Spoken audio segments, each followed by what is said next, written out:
Students, हमारा class 10 में chapter number आप सभी का 4 चल रहा है कंप्यूटर में। चैप्टर का नाम है जंपिंग एवं branching statement, if else statement and looping statement. ठीक है, हमने इसमें बहुत सारे कॉन्सेप्ट को ऑलरेडी समझ लिया है, बहुत सारे टॉपिक को ऑलरेडी कवर कर लिया है। तो यहाँ पे ये सब टॉपिक कंप्लीट हो गया है। यहाँ पे टोटल हमारे डू वाइल लूप तक के जितने भी कॉन्सेप्ट हैं, जितने भी टॉपिक हैं, एक एक टॉपिक को मैंने आप सभी को समझाया है और विथ एग्जांपल विथ प्रोग्राम आपको इन चीज़ों को एक्सप्लेन किया है। तो आई होप आपको ये सभी चीज़ें क्लियर हो गई होंगी। इन सब टॉपिक के बारे में कोई भी अगर आपका डाउट होता है तो कमेंट बॉक्स में जाइएगा और अपने जो भी डाउट हैं वो कमेंट बॉक्स में कमेंट करके आप ड्रॉप कर दीजिएगा जी। ठीक है, जिससे आपको आपके डाउट का आंसर टीम के द्वारा प्रोवाइड किया जाए। आज का जो लास्ट टॉपिक रहने वाला है इस चैप्टर का, वो रहने वाला है लूप को जल्दी समाप्त करना। ठीक है, हम आपको कुछ ऐसे भी कॉन्सेप्ट बताने वाले हैं कि अगर कोई भी लूप चल रहा है उसको आप उसके समाप्त होने से पहले कैसे आप उसको समाप्त करना चाहते हो। मतलब वहाँ पे जो कंडीशन दिया रहता है उस कंडीशन को पूरा हुए बिना ही आप उस लूप को कैसे जो है एंड करोगे, कैसे ख़त्म करोगे, उसको हम बताने वाले हैं, कैसे आप समाप्त करोगे। ठीक है, तो उसके लिए चलते हैं अपने लूप को जल्दी समाप्त करने के कॉन्सेप्ट पे। और बेसिकली हमारे 3 टाइप के ही होते हैं स्टेटमेंट, होते हैं 3 टाइप के। पहला होता है हमारा ब्रेक स्टेटमेंट, दूसरा होता है हमारा कंटिन्यू स्टेटमेंट और तीसरा होता है हमारा स्विच स्टेटमेंट। ठीक है, तो जो हमारा ब्रेक स्टेटमेंट होता है उसके बारे में देख लेते हैं। इसका हम लोग यूज़ कहाँ पे करते हैं, क्यों करते हैं, किस लिए करते हैं, कैसे करते हैं। ठीक है, तो ब्रेक स्टेटमेंट के बारे में देखते हैं। तो जो हमारा ब्रेक स्टेटमेंट होता है उसका उपयोग जो हमारे लूप होते हैं, मतलब फॉर लूप, वाइल लूप या फिर डू वाइल लूप, इन सब लूप में स्टेटमेंट से मतलब स्विच स्टेटमेंट को तुरंत बाहर निकालने के लिए किया जाता है। जब ब्रेक स्टेटमेंट रन होता है तो वर्तमान का जो लूप होता है वो तुरंत बंद हो जाता है और जो भी हमारा कोड के बाद का जो भी प्रोसेस होता है वो स्टार्ट हो जाता है। मतलब उस वाले ब्लॉक या फिर उस वाले कंडीशन के बाद का जो प्रोग्राम होता है वो रन होने लगता है। ठीक है, जैसे देखो यहाँ पे एक मैंने थोड़ा सा आपको ओवरव्यू दे दिया है एक प्रोग्राम बना के, बट इसको जब मैं आपको अभी अपने ब्राउज़र पे इस प्रोग्राम को रन करा के दिखाऊंगा तब आपको इस कॉन्सेप्ट के बारे में, इस स्टेटमेंट के बारे में सारी चीज़ें क्लियर हो जाएंगी कि हम लोग ब्रेक स्टेटमेंट का यूज़ क्यों करते हैं इन द लूप में। ठीक है, तो उसके लिए हमको चलना होगा अपने कंप्यूटर के क्रोम के ब्राउज़र में, जिसमें हम आपको प्रोग्राम को रन करके दिखाएंगे। सो यहाँ पे मैंने क्रोम में अपना ओपन कर लिया है ये प्रोग्राम और लिख दिया है एक प्रोग्राम। ये प्रोग्राम है हमारा सी का। ठीक है, तो देखिए यहाँ पे ये हेडर फाइल है, सबको पता है। इंट मैंने यहाँ पे फंक्शन है, फिर उसके बाद ये यहाँ पे एक मैंने प्रोग्राम लिखा हुआ है। ये यहाँ पे एक फॉर लूप लगाया हुआ है। ठीक है, एक फॉर लूप लगाया हुआ है जिसमें मैंने कंडीशन कौन सा दिया है, वही कंडीशन पुराने वाले प्रोग्राम का है कि आई में पहले एक जो हमने वैल्यू असाइन किया है वो 1 किया है। उसके बाद जो आई की वैल्यू है यहाँ पे कंडीशन लगा दी है कि इस लूप को तब तक चलाया जाए जब तक जो आई की वैल्यू है वो 10 के बराबर या फिर 10 ना हो जाए। ठीक है, फिर यहाँ पे इसी फॉर लूप के अंदर हमने एक और कंडीशन लगा दिया है, आई की जो वैल्यू है वो डबल इक्वल टू 5। मतलब अगर आई की वैल्यू 5 हो जाती है, 5 के बराबर हो जाती है तो इसको ब्रेक कर दो। ब्रेक होने का मतलब ये है कि ये हमारा जो लूप है वो कंप्लीट हो गया।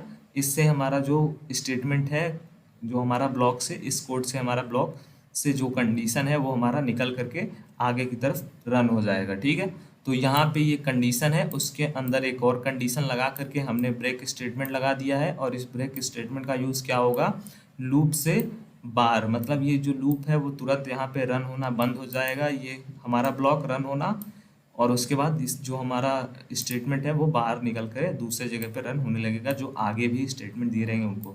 तो इसको रन कराते हैं। देखो यहाँ पे इसका आंसर क्या आया, यहाँ पे इसका आंसर आया है 1 2 3 4।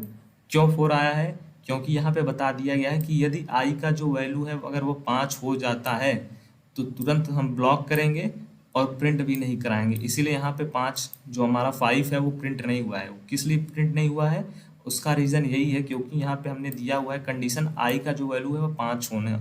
जैसे ही आई का वैल्यू 5 हुआ यहाँ पे ब्रेक स्टेटमेंट हमारा रन हो गया, उसके बाद तुरंत यहाँ से हमारी वैल्यू निकल करके रिटर्न पे चली गई।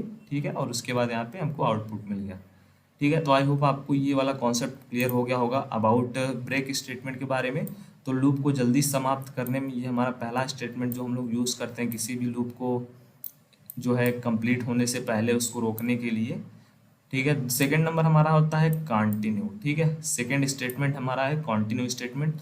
और जो हमारा कंटिन्यू स्टेटमेंट होता है इसका प्रयोग लूप के अंदर किए गए कोड को छोड़कर लूप के अगले चरण को आगे बढ़ने के लिए किया जाता है। जब कंटिन्यू स्टेटमेंट हमारा जो होता है रन होता है तो वर्तमान चरण के बाद की कोड का निष्पादन नहीं होता है और अगले चरण पर जाता है। ठीक है, तो देखिए यहाँ पे एक छोटा सा मैंने प्रोग्राम लिखा हुआ है और कॉन्सेप्ट को आपको समझाऊंगा विथ प्रोग्राम में। जैसे जैसे मैं प्रोग्राम आपको बताना जा रहा हूँ वैसे वैसे कॉन्सेप्ट भी आपके क्लियर होते जाएंगे। ठीक है, तो ब्रेक का मैंने आपको बताया, ब्रेक स्टेटमेंट का यूज़ हम लोग कैसे करते हैं प्रोग्राम में, कहाँ पे करते हैं। फिर आता है हमारा कौन सा स्टेटमेंट, आता है हमारा कॉन्टिन्यू स्टेटमेंट। कॉन्टिन्यू स्टेटमेंट में क्या होता है, कॉन्टिन्यू स्टेटमेंट में जिस कंडीशन में हम कॉन्टिन्यू स्टेटमेंट का लगा देते हैं उसको छोड़ करके हमारा जो प्रोग्राम है वो आगे की तरफ बढ़ जाता है। जैसे यहाँ पे देखो, इस प्रोग्राम को मैं रन करके आपको सबसे पहले दिखा देता हूँ, वहाँ पे आपको समझाता हूँ क्रोम ब्राउज़र में। सो ये रहा हमारा प्रोग्राम। किसका प्रोग्राम है ये हमारा कंटिन्यू स्टेटमेंट का है। पहले हमने ब्रेक का यूज़ किया था, उसका प्रोग्राम बताया था। अब हम करते हैं अपने कंटिन्यू का। तो कंटिन्यू में क्या होता है, देखो यहाँ पे हमने फॉर लूप यहाँ पर भी यूज़ किया है। यहाँ पे हमने वही सेम कंडीशन रखा है, बस यहाँ पे वैल्यू इस बार चेंज कर दिया है, 10 की जगह 5 कर दिया है। ठीक है, और उसके बाद यहाँ पे ये तो प्रिंट का है, ठीक है, इंक्रीमेंट होने का है। तो ये हमारा स्टार्टिंग पॉइंट है, मतलब असाइन किया गया। ये हमने कंडीशन दे दिया कि इस लूप को तब तक चलाना है जब तक यहाँ पे ये वैल्यू ना हो जाए 5 के बराबर या फिर 5 ना हो जाए। फिर उसके बाद ये रहा हमारा इंक्रीमेंट का। ठीक है, फिर उसके बाद फिर देखिए इसी में हमने एक और कंडीशन दे दिया है। वो कंडीशन हमारा क्या दे दिया है, इफ़ के अंदर, कि यदि i की जो हमारी वैल्यू है i डबल इक्वल टू 3, मतलब अगर हमारी i की वैल्यू 3 हो जाती है तो इसको कंटिन्यू कर दो। मतलब इसको प्रिंट ना करा करके आगे के जो नंबर हैं उनको प्रिंट कराना स्टार्ट कर दो। मतलब हमारी जो i की वैल्यू 3 होती है तो इसको हमको छोड़ना रहेगा और आगे का जो वैल्यू है वो उसको प्रिंट कराना रहेगा। देखो इसको रन मैं कराता हूँ। ठीक है, एक बार इसको मैं फिर से कॉपी कर लेता हूँ, मे भी थोड़ा सा नेटवर्क इशू रहेगा। तो फिर से मैं इसको रन कराता हूँ, उसके बाद आपको इसका दिखाता हूँ आउटपुट क्या मिलता है हमको। ठीक है, चलो यहाँ पे हमने करा दिया रन और उसके बाद आउटपुट मिलेगा 1 2 4 5। क्यों 1 2 4 5 मिला, उसका रीज़न क्या है, 3 क्या हुआ, 3 यहाँ पे प्रिंट क्यों नहीं हुआ, क्योंकि उसका जो रीज़न है वो यही है कि यहाँ पे कंडीशन दिया गया है कि इफ़ आई की जो वैल्यू है वो 3 के बराबर है तो इसको कर दो कंटिन्यू, मतलब इसको प्रिंट मत करवाओ। ठीक है, इस नंबर को प्रिंट मत करवाओ, डायरेक्ट हम दूसरे स्टेप पे चले जाएंगे। इसलिए हमारा 4 और 5 प्रिंट होगा, 1 और 2 होगा, 3 यहाँ पे प्रिंट नहीं होगा। ठीक है, अब हमारी जो थर्ड स्टेटमेंट है वो है हमारी स्विच स्टेटमेंट। ठीक है, इन सब चीज़ों के बारे में आपसे एग्जाम में पूछा भी जाता है कि कंटिन्यू स्टेटमेंट, ब्रेक स्टेटमेंट और स्विच स्टेटमेंट पे अपना ब्रीफ में समझाइए, इसको संदर्भ में समझाइए, संक्षिप्त में समझाइए। तो इसीलिए इसके कॉन्सेप्ट और प्रोग्राम आपको समझाए जा रहे हैं, बताए जा रहे हैं। ठीक है, तो जो हमारा स्विच स्टेटमेंट होता है इसका उपयोग विशिष्ट मूल्य के आधार पर विभिन्न कार्यवाही को चुनने के लिए किया जाता है। स्विच स्टेटमेंट के अंदर एक या एक से अधिक केस लेबल्स होते हैं जिनमें आधारित मूल्य के साथ मेल खाते हैं और उस मूल्य के आधार पर उससे संबंधित केस के ब्लॉक को रन कराते हैं। यदि कोई केस मूल्य नहीं होता है तो डिफ़ॉल्ट ब्लॉक के अंदर जो कोड होता है वो हमारा रन हो जाता है। ठीक है, तो बेसिकली स्विच स्टेटमेंट आपको नाम से ही थोड़ा बहुत आइडिया लग गया होगा कि इससे हम क्या करते हैं, इससे हम कंडीशन को स्विच करने या फिर प्रोग्राम के अंदर जो ब्लॉक होता है उससे एक ब्लॉक से दूसरे ब्लॉक में स्विच करने के लिए इसका यूज़ करते हैं। ठीक है, इसके जो प्रोग्राम होते हैं बहुत ही अच्छे होते हैं और आपको मैं इसका जब प्रोग्राम एक एग्जांपल रन करके दिखाऊंगा तो आपको समझ में आएगा कि इसका हम लोग यूज़ क्यों करते हैं, कहाँ पे करते हैं, और बहुत ज़्यादा ये इम्पॉर्टेंट भी है। ठीक है, तो चलिए इसका एक प्रोग्राम मैं आपको दिखाता हूँ रन करा के, पूरा डाउट क्लियर हो जाएगा स्विच स्टेटमेंट कैसे वर्क करता है। सो यहाँ पे हमने स्विच स्टेटमेंट का प्रोग्राम लिख दिया है और यहाँ पे आप देख सकते हैं वही सेम सब कुछ है। ये हेडर फाइल हमारा है, ये इंट मैन हमने वो कर दिया है, यहाँ पे डिक्लेयर कर दिया। फिर उसके बाद इंट में हमने एक चॉइस नाम का बनाया हुआ है। ठीक है, फिर यहाँ पे हमने सबसे पहले एक मैसेज प्रिंट कराया है कि कृपया एक विकल्प को चुनिए, फर्स्ट सेकंड या फिर थर्ड। फिर उस विकल्प को हम क्या करा रहे हैं, इनपुट ले रहे हैं। फिर जो हमारा चॉइस नाम का हमने वेरिएबल बनाया है उसको स्विच का स्टेटमेंट का यूज़ करके उसमें उसको पास कर रहे हैं। ठीक है, फिर उसमें हम क्या कर रहे हैं, 3 हमने केस बनाया हुआ है। ठीक है, पहला केस, अगर कोई विकल्प फर्स्ट चुनता है तो हमारा फर्स्ट केस में जो है वो प्रिंट करा दो, फिर ब्रेक हो जाएगा, ठीक है, बाहर निकल जाएगा। अगर कोई सेकंड चूज करता है नंबर, तो केस नंबर सेकंड जो है उसको प्रिंट करा दो, प्रिंटर में हमने ये सब लिखा हुआ है। अगर कोई थर्ड नंबर चूज करता है तो हमारा केस नंबर थर्ड रन होगा। अगर कोई इन सब में से अगर नंबर कोई 4 5 ये सब चूज करेगा, तो यहाँ पे जो डिफ़ॉल्ट वाला है उसको बना दिया है और उसके अंदर लिख करके प्रिंट करा दिया है, अवैध विकल्प चुना गया है, ठीक है। तो इसको रन कराते हैं, बहुत ही मज़ेदार इसके प्रोग्राम्स रहते हैं और बहुत ही आपको अच्छा भी लगेगा। इस प्रोग्राम को देख करके आपको बहुत कुछ सीखने को मिलेगा, ठीक है। जैसे हमने रन कराया, यहाँ पे प्रिंट ऐप में मैसेज पास हुआ, कृपया एक विकल्प को चुनिए, यहाँ पे मैसेज आ गया।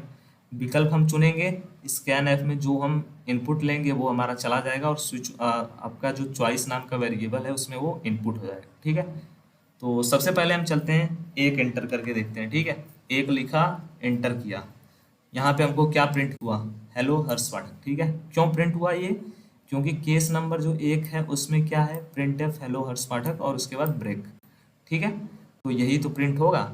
चलो फिर से एक बार हम कर लेते हैं रन। आप बोलेंगे सर सेकंड 2 देते हैं इनपुट तब हमको क्या मिलता है, 2 दिया तो हमने क्या मिला, हेलो वायरलेस क्लासेस स्टूडेंट्स। क्यों ये मिला, क्योंकि हमने यहाँ पे प्रिंट ऐप में यही प्रिंट कराया तो यही मिलेगा हमको, ठीक है। चलो एक बार फिर से रन कराते हैं। अब यहाँ पे दे देते हैं 7। अब हमको क्या मिलेगा, अब हमको मिला यहाँ पे अवैध विकल्प चुना गया है। क्यों ये हमको मिला है, उसका रीजन ये है कि हमने प्रिंट ऐप में डिफॉल्ट में एक वैल्यू प्रिंट करा दिया है, अवैध विकल्प चुना गया है। कि अगर हमको 1 2 या 3 इसमें से अगर कोई नंबर नहीं मिलता है, ठीक है, तो कोई भी केस एक्टिवेट नहीं होगा, और केस एक्टिवेट नहीं होगा तो डिफॉल्ट में हम जो डालते हैं वो प्रिंट हो जाता है, ठीक है। तो टोटल ये रहता है हमारा ओवरव्यू अबाउट इट, और ये था हमारा कॉन्सेप्ट आप सभी का स्विच स्टेटमेंट का, कॉन्टिन्यू स्टेटमेंट का, और उससे पहले जो हमने आपको बताया ब्रेक स्टेटमेंट का, ठीक है। तो ये जो स्विच स्टेटमेंट ये थर्ड हमारा टाइप है, उसके बाद हमारा सेकंड है कॉन्टिन्यू और फर्स्ट है हमारा ब्रेक, ठीक है। तो लूप को जल्दी समाप्त करने के लिए 3 जो स्टेटमेंट है वो बनाए गए हैं और इनके एक एक प्रोग्राम भी मैंने आपको समझा दिया है। आई होप आपका जो डाउट है वो भी क्लियर हो गया होगा अबाउट इट। एंड फिर भी आपको कोई डाउट है, क्वेश्चन है अबाउट किसी भी स्टेटमेंट या फिर किसी भी टॉपिक से रिलेटेड, इस पूरे जो भी चल रहा है आपका सीरीज बोर्ड एग्ज़ाम से प्रिपरेशन के लिए चल रहा है, तो प्लेलिस्ट को चेक करिएगा। प्रीवियस आपके जितने भी टॉपिक हैं सब कुछ उसमें अपलोड किया गया है। एक एक टॉपिक आपको इसलिए पढ़ाया जा रहा है जिससे आपके कोई भी डाउट ना हो, आपके माइंड में कोई भी डाउट ना आए, ठीक है। सो मिलते हैं आप सभी से नेक्स्ट लेक्चर में इसके इंपॉर्टेंट क्वेश्चन आंसर के साथ। तब तक के लिए सभी को जय हिंद, जय भारत। दोस्तों इस वीडियो को शेयर ज़्यादा से ज़्यादा करें।